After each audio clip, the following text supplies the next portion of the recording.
Salut à tous et bonne année 2024. Je reviens avec cette première vidéo de l'année pour vous faire un petit point gaming, comme je le disais la dernière fois. Et puis, bon, en soi, je pourrais faire plusieurs vidéos différentes. Là, je peux vous faire aussi un point lecture. Il faudrait que je fasse la suite de mon bookshelf tour et il faudrait aussi que je regarde si j'ai de quoi faire un bilan des meilleures lectures de l'année 2023. Je me pose la question parce que j'ai pas énormément lu, donc il faut que je vérifie si j'ai vraiment eu des vrais coups de cœur à présenter pour 2023. Bref, on verra après. Pour l'instant, je vous fais un petit point gaming. Je vais le faire différemment de la dernière fois, c'est-à-dire que je ne vais pas présenter qu'un seul jeu. Je vais vous en présenter 3, puisqu'en fait j'ai un peu tardé à faire cette vidéo, donc j'ai fini 3 jeux depuis le dernier point que j'avais fait avec Plague Tale. Donc je vais vous présenter successivement et de façon un peu plus rapide Ghost of Tsushima, Assassin's Creed Mirage et God of War Ragnarok. Et il y a mon voisin qui a décidé de faire des travaux juste maintenant, donc j'espère que ça va pas être trop gênant. Bon, je vais tenter quand même. Donc je commence en faisant un petit point avec Ghost of Tsushima. Donc moi la version que j'ai achetée c'est la version PS5. En fait c'est un jeu qui était sorti pas très longtemps avant la sortie des PlayStation 5. Donc à la base il est sur PS4 mais ils ont refait ensuite une version PS5 où ils ont aussi inclus les 2 DLC. Et ça correspond à une version de luxe aussi. Donc on a aussi les avantages de la version de luxe, notamment un très beau cheval. Je sais pas si vous entendez beaucoup ce bruit, mais moi ça m'énerve. Bon, bref. Donc Ghost of Tsushima, c'est un jeu sur les samouraïs qui se déroule à la période de l'invasion de l'armée mongole au Japon. Donc en fait on joue avec le personnage de Jin Sakai, qui est un samouraï qui vit donc sur l'île de Tsushima, qui est une toute petite île à côté du Japon. Et donc c'est dans les années, si je ne me trompe pas, c'est dans les années 1200 ou 1300. Je vous avoue que j'ai un doute, mais bon voilà, c'est au moment où les Mongols arrivent sur l'île de Tsushima, donc il y a toute une armée qui débarque et en fait il y a quelques dizaines de samouraïs sur l'île qui se liguent pour essayer de repousser l'assaut et en fait les Mongols sont beaucoup trop puissants. Tous les samouraïs ou quasiment tous sont tués. Jin lui parvient à survivre à cet affrontement, mais son oncle, donc le seigneur Shimura, est enlevé par le général mongol et détenu prisonnier. Et donc Jin va tout faire pour essayer d'aller sauver son oncle et ensuite rassembler une armée et essayer de chasser les Mongols de l'île de Tsushima. Donc voilà en gros le concept. Donc c'est du jeu action-aventure historique avec pas mal de combats mais aussi beaucoup de choses annexes. Donc des sortes de petites énigmes, des choses à collectionner, etc. C'est un open world, donc il y a beaucoup d'exploration à faire. L'île de Tsushima n'est pas extrêmement grande, mais il y a quand même pas mal d'endroits à visiter et pas mal de petites choses à faire à côté de l'histoire principale. Il y a beaucoup de quêtes secondaires aussi. Et c'est un jeu que j'ai vraiment adoré. Voilà, j'ai adoré Ghost of Tsushima. Je savais en le commençant que ça allait probablement être bien, parce que j'en avais eu vraiment des bons échos. Mais je ne m'attendais pas à ce que j'ai un réel coup de cœur dessus et ça a été le cas. J'ai vraiment énormément aimé ce jeu, notamment parce que j'aime bien les histoires de samouraïs de façon générale, mais là en plus j'ai trouvé que l'histoire et les personnages étaient vraiment excellents. J'ai adoré le personnage de Jin Sakai, j'ai adoré aussi le personnage de son oncle, le seigneur Shimura, voir la relation qui s'établit entre deux, qui est une relation un petit peu compliquée, parce que le seigneur Shimura, lui, il est à fond dans la tradition des samouraïs qui est de se battre avec honneur, avec fierté, de ne pas faire entre guillemets de coups bas, de toujours faire face à son adversaire, de jamais frapper dans le dos, de jamais se montrer discret, mais au contraire de s'annoncer quand on arrive pour faire un combat. Alors que Jin, lui, à la base, il a été élevé dans ces valeurs-là, mais il se rend compte que face aux Mongols, ça ne fonctionne pas, et que s'il veut arriver à les vaincre, il faut qu'il soit discret, qu'il commence à faire des stratégies un peu plus style Assassin's Creed, si je puis dire.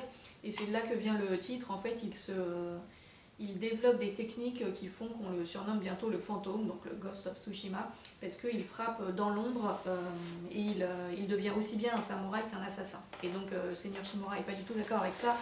Et ça va créer un très gros conflit entre eux qui va être un des arcs majeurs de l'intrigue principale.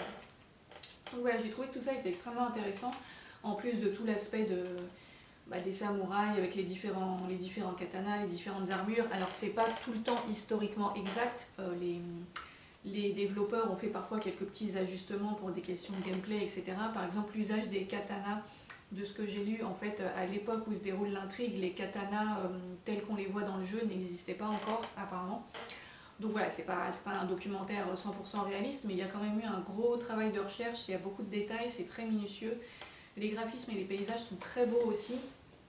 Et il y a tout un aspect très cinématographique dans le cadrage des images, en fait, que ce soit dans les cutscenes ou dans les images en général, il y a des, je sais pas comment dire, il y a des moments où l'image j'ai pas le mot technique, mais où ça prend plus tout l'écran, mais en fait il y a deux bandes noires qui apparaissent en haut et qui font comme si c'était une image de film. Je l'explique très mal, mais bon, si vous jouez au jeu, vous verrez ce que je veux dire. Donc voilà, c'était vraiment très beau visuellement. Ce que j'ai beaucoup aimé aussi, c'est que c'est un jeu où il y a beaucoup de combats, beaucoup de violence, mais aussi des moments assez calmes, assez contemplatifs. Il y a même une sorte d'objectif secondaire où on peut rédiger des haïkus, donc des petits poèmes. Et ça, c'était assez drôle parce que souvent, il y a des points précis en fait, sur la carte où on peut s'installer pour faire un haïku face à un magnifique paysage. Et très souvent, c'est seulement à quelques mètres de cadavres démembrés ou brûlés. Donc voilà, c'était assez drôle, mais en tout cas, j'ai vraiment beaucoup aimé ce petit objectif secondaire des haïkus. C'était la première fois que je voyais un jeu où on pouvait à la fois se battre comme des furieux et rédiger des poèmes à côté. J'aimais bien, voilà, le contraste. Donc ouais, j'ai adoré l'atmosphère, j'ai adoré l'ambiance, j'ai adoré l'histoire. C'est une histoire qui m'a pas mal touchée. J'étais assez émue à la fin, je vais pas trop en dire, mais voilà, c'est une histoire que j'ai trouvée très émouvante. Et puis donc dans cette édition, il y a également, comme je le disais, les deux DLC. Donc le premier, Iki Island, que j'ai également beaucoup aimé. Et qui apporte un vrai plus parce qu'en fait au moment j'avais fini l'histoire principale et en fait avant de commencer un DLC, ce que je fais c'est que je finis tous les trucs secondaires que je veux faire dans le jeu principal avant de commencer un DLC. Donc au moment d'y arriver en fait j'avais du coup amélioré tout ce qui était possible d'améliorer chez Jin, donc il avait atteint un niveau assez puissant et je commençais à trouver les affrontements un petit peu trop faciles. Et ce qui était bien c'est que le DLC Iki Island rehausse le niveau de difficulté vraiment d'un bon cran, donc ça a permis de remettre du défi à un moment où le jeu principal commençait à devenir trop facile. Et effectivement le DLC Iki est assez difficile, je pense, si on n'a pas suffisamment amélioré ses capacités. Enfin, ça offrait vraiment un bon défi de combat voilà. Et donc par rapport au combat, je les ai vraiment beaucoup appréciés dans ce jeu. Comme je le disais, ça fait un peu comme si c'était un mélange de Assassin's Creed et d'un jeu de combat plus au corps à corps. Donc il y a plein de techniques différentes, on peut se battre avec le katana, avec des petites lames qu'on peut lancer, avec des pièges explosifs, avec un arc. Donc voilà, on peut faire corps à corps, à distance, on peut faire des assassinats discrets aussi. Il y a vraiment plein de techniques différentes. Et j'ai trouvé ça super intéressant et les combats étaient vraiment particulièrement satisfaisants dans ce jeu, j'ai trouvé. Au niveau de la fluidité des mouvements, des effets sonores, des effets de projection de sang aussi, parce que malgré tout c'est assez satisfaisant d'avoir des projections de sang dans les combats, je trouve. Donc voilà, j'ai vraiment particulièrement aimé les combats dans ce jeu, je les ai trouvés hyper jouissifs. Et le niveau n'était ni trop difficile ni trop facile. Alors il y a juste eu le boss final, j'ai trouvé qu'il aurait pu être un petit peu plus difficile encore. En soi, il était bien, mais on a un tel teaser tout au long de l'histoire jusqu'à l'affrontement de ce boss final. C'est un personnage qui revient régulièrement, qu'on voit à plusieurs reprises, qui est très intimidant. Et du coup, j'ai trouvé qu'à la fin, par rapport à tout ce qu'on avait construit, par rapport à la réputation de ce personnage, on arrivait à le battre un tout petit peu trop facilement, notamment parce que un truc que j'ai trouvé pas terrible, c'est que pendant le combat du boss final, on peut utiliser toutes les tactiques des combats normaux, c'est-à-dire y compris les pièges, les trucs explosifs et des choses qui peuvent rendre le combat vraiment très simple en fait si on les utilise à outrance, si je puis dire. Donc moi justement je me suis mis un point d'honneur à ne pas les utiliser pendant le combat final parce que je voulais que ce soit un combat plus difficile et plus beau entre guillemets et pas gagner en 5 minutes en trichant avec des techniques un petit peu surpuissantes. Mais j'ai trouvé ça étrange que l'usage de ces techniques soit autorisé pendant des combats qui à mon sens auraient dû ne pas les autoriser. C'est peut-être pas très clair ce que je dis, mais bon, je veux pas risquer de spoiler, donc voilà. Mais ça après c'est pas un problème en soi puisque on peut choisir de ne pas utiliser ces techniques si on veut pas. Voilà, donc tout ça pour dire que Ghost of Tsushima a vraiment été une super expérience. Je vous ai pas parlé du deuxième DLC qui s'appelle Legends. Je l'ai fait aussi mais je l'ai un peu moins aimé parce qu'en fait c'est un DLC qui est vraiment prévu pour le mode multijoueur. On peut le faire en solo mais quand on le fait tout seul c'est un peu moins intéressant. C'est beaucoup plus compliqué aussi parce que les missions sont vraiment faites pour être à plusieurs et quand on est tout seul il y en a certaines qui sont vraiment difficiles pour le coup et un petit peu frustrantes au bout d'un moment parce que c'est assez répétitif en plus. Donc voilà, le DLC Legends, je l'ai un peu moins aimé à titre personnel, mais en tout cas le jeu principal et Iki Island, je les ai trouvés super. Voilà, je sais pas s'il y a une suite qui est prévue à cette histoire, mais s'il y en a une, autant vous dire que je ne tarderai pas à me la procurer. Et en ce moment, je suis très très contente d'avoir découvert ce jeu. Voilà. Donc après ça, j'ai enchaîné avec une sortie récente, qui était sortie au mois d'octobre et je l'ai acheté peut-être 1 ou 2 semaines après sa sortie. Il s'agit de Assassin's Creed Mirage. Donc j'ai acheté en édition de luxe parce que j'ai déjà fait plusieurs Assassin's Creed, je sais que j'aime bien cette franchise. Donc voilà, là c'était la première fois que Enfin, j'avais acheté un Deluxe avec Ghost of Tsushima, mais c'était juste pour avoir la version PS5. Là, c'est la première fois que j'ai acheté une édition Deluxe, juste pour avoir le Deluxe, si je puis dire. Et bon, malheureusement, j'ai été un peu déçue par le Deluxe en fait, parce que globalement, j'ai bien aimé Assassin's Creed Mirage, c'était une chouette expérience, mais il était vraiment très court en fait. Je crois qu'à la base, c'était censé être un DLC de Assassin's Creed Valhalla, ce qui explique sans doute qu'il est vraiment très court, et finalement, ils en ont fait un jeu à part. Mais du coup, j'ai été un peu frustrée parce que je l'ai fini vraiment vite. Et en fait, ce que je m'étais dit, c'est que les accessoires de luxe, donc il y avait un skin de monture, d'aigle, une armure spéciale, etc. Je voulais me les réserver pour un peu pour la fin, ou en tout cas pour quand j'en étais déjà suffisamment avancée dans le jeu. C'est pas très français ce que je viens de dire. Mais en fait, au moment où je me suis décidée à les mettre, bah, en fait l'histoire était déjà presque finie, tellement c'était court, donc j'ai pas pu beaucoup en profiter. Donc bon, j'étais un peu déçue par rapport à ça. Mais donc juste pour vous expliquer le contexte, donc dans Assassin's Creed Mirage, on joue avec le personnage de Basim, qui est un personnage secondaire dans Assassin's Creed Valhalla. Personnage secondaire très intéressant d'ailleurs, donc j'étais contente de pouvoir jouer avec lui et découvrir, apprendre un peu plus de choses sur sa jeunesse, son passé, etc. L'histoire était vraiment chouette et le personnage aussi. Donc ça se passe à Bagdad alors attendez, au 9e siècle, oui je crois que c'est ça. Donc à l'époque où Bagdad était une ville très puissante et très influente et très développée, ce qui était quelque chose que je ne savais pas, puisque bon, moi je connais le Bagdad contemporain qui n'est pas très en forme, mais en fait à l'époque c'était une des villes les plus puissantes du monde, avec beaucoup d'art, de culture et beaucoup de richesses. Donc c'est très intéressant de découvrir tout ça, comme d'habitude avec l'Assassin's Creed, l'aspect historique a été hyper développé, détaillé, donc on peut se promener dans la ville, voir comment c'était, etc. Donc tout ça c'était très bien. Après concernant l'histoire, bah, comme je le disais, elle était sympa, mais c'était un peu court, donc j'ai été un peu frustrée de finir aussi vite.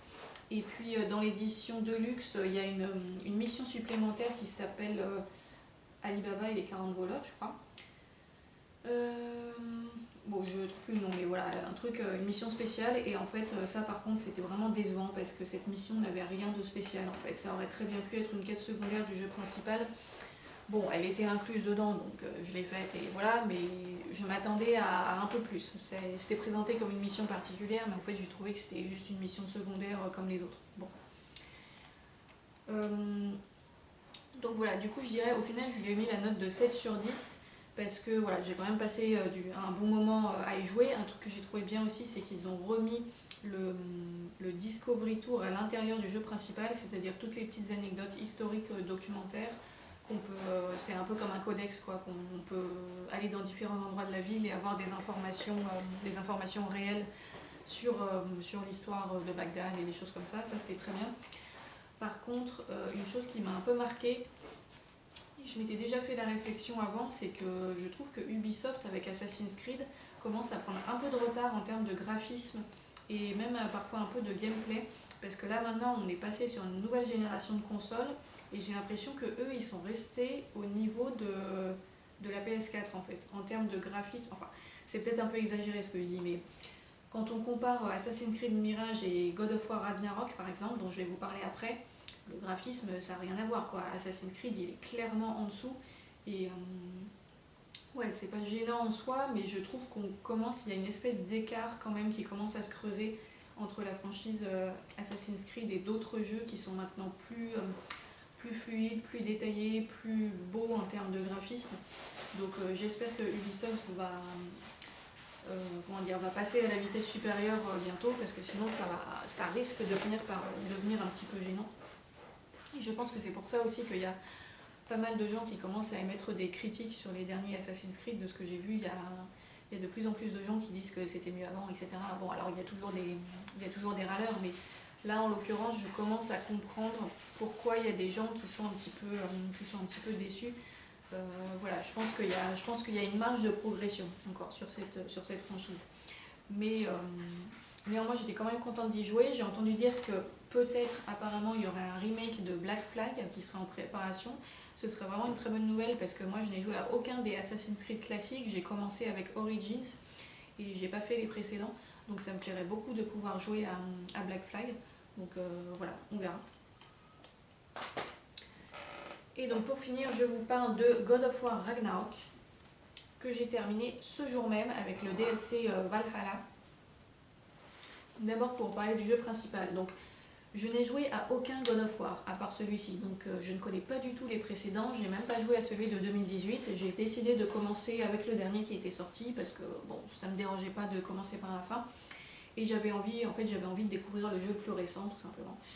Et donc on va suivre le personnage de Kratos qui est avec son fils Atreus. Donc Atreus était enfant dans le God of War de 2018 et là maintenant il est adolescent.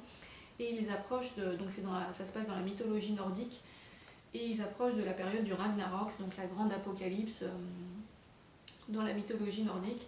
Et ils vont devoir affronter des dieux nordiques connus comme Odin, Thor, voilà, des choses comme ça. Je sais pas trop, je veux pas trop parler de l'histoire parce que je me dis ça risque de vraiment faire spoiler sur les God of War précédents si jamais il y en a qui regardent cette vidéo et qui n'y ont pas joué. Mais donc voilà, tout ça pour dire qu'on est dans la mythologie nordique et j'ai beaucoup aimé ce jeu également, ça a été une très bonne découverte. Et sachant que j'ai longtemps hésité à me l'acheter parce que j'avais peur de ne pas avoir le niveau, ça m'avait l'air d'être un jeu assez difficile avec des combats très intenses. Ce qui est le cas, mais finalement j'ai réussi à y jouer, je l'ai mis en mode de difficulté normale et j'ai fait tout le jeu en difficulté normale sans trop de problèmes et j'ai même réussi à vaincre le boss final du premier coup, donc j'étais particulièrement fière de moi. Voilà. Par contre il y a un des boss ultimes qui arrive après la fin de l'histoire, donc c'est une Valkyrie, pour ceux qui savent de qui je veux parler je pense. Celle-là, elle était vraiment horrible et ça a été le seul moment où je me suis permis de me faciliter un tout petit peu les choses, c'est-à-dire que je suis restée en mode de difficulté normale, mais j'ai activé une option qui s'appelle le checkpoint et qui fait que quand on arrive à faire baisser la jauge de santé d'un boss de moitié et qu'après on meurt, quand on retente la tentative, le boss n'a que la moitié de sa vie au départ. Donc en fait, on fait le combat en 2 fois. Donc voilà, j'ai fait cette option là pour le combat contre la Valkyrie finale parce que c'était vraiment c'était terrible quoi. J'ai essayé pendant très longtemps de la vaincre et vraiment j'y arrivais pas. Elle est réputée être apparemment le boss le plus difficile de toute la franchise God of War. Donc voilà, pour elle je me suis mis une toute petite, j'ai un tout petit peu triché. Mais sinon tout le reste je l'ai fait en difficulté normale, même des boss qui étaient vraiment très difficiles. Il y en a eu un donc qui était aussi un boss optionnel. Le second plus difficile avant la Valkyrie, le roi des berserkers. Ça m'a pris 3 heures entières pour le vaincre. 3 heures durant lesquelles j'ai réessayé. J'avais jamais affronté un boss pendant aussi longtemps. Depuis que j'ai commencé à jouer, j'avais les mains qui tremblaient à la fin tellement j'étais fatiguée, mais j'ai réussi. Donc voilà, c'était un jeu très intense comme je m'y attendais. Mais j'ai réussi à m'en sortir et du coup j'ai été vraiment très contente et je pense que ça montre que depuis que j'ai commencé à jouer en 2021 je me suis quand même bien améliorée parce que ça il y a 1 an ou 2 je pense que ça aurait été inenvisageable. Donc voilà, ça a été une très bonne expérience par rapport à ça et aussi parce que le jeu en lui-même est super. Les graphismes, comme je le disais un peu avant, sont vraiment très beaux dans ce jeu. Il y a une très grande fluidité de gameplay. notamment dans les combats. Les combats sont vraiment super fluides au niveau des mouvements, du coup c'est très agréable. Là encore, il y a pas mal d'attaques différentes, c'est des combats qui sont très spectaculaires, avec des grosses attaques hyper puissantes, voilà. Donc c'est très satisfaisant.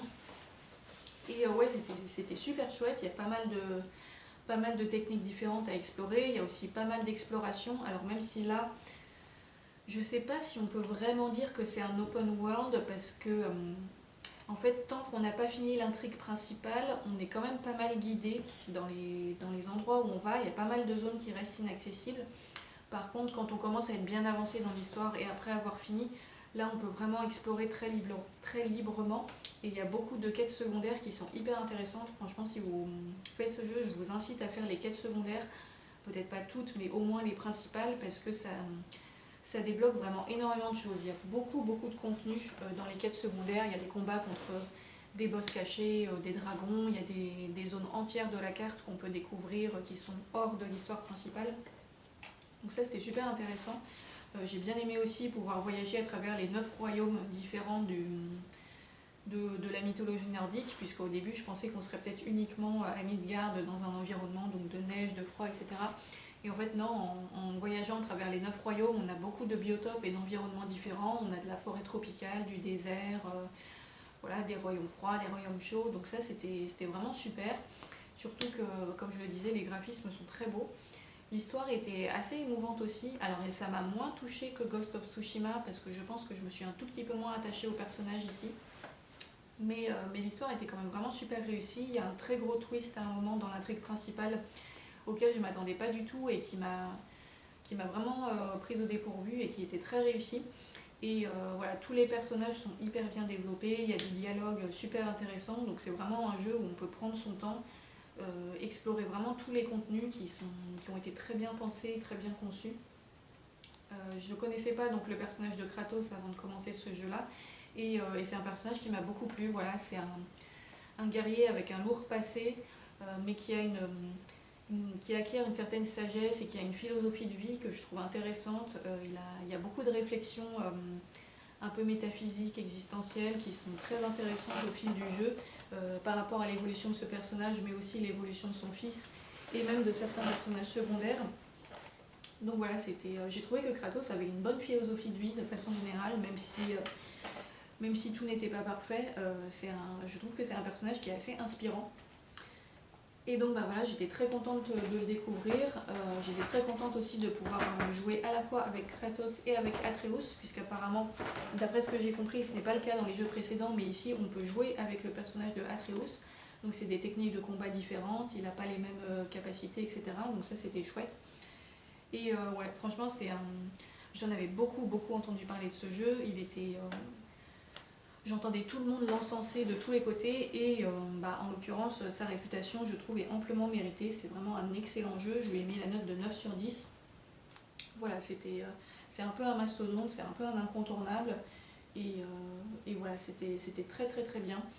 La seule chose un petit peu négative que je vais dire, c'est par rapport au DLC Valhalla, donc il y a un DLC gratuit qui est sorti il n'y a pas très longtemps, là au mois de décembre, donc je l'ai fini aujourd'hui.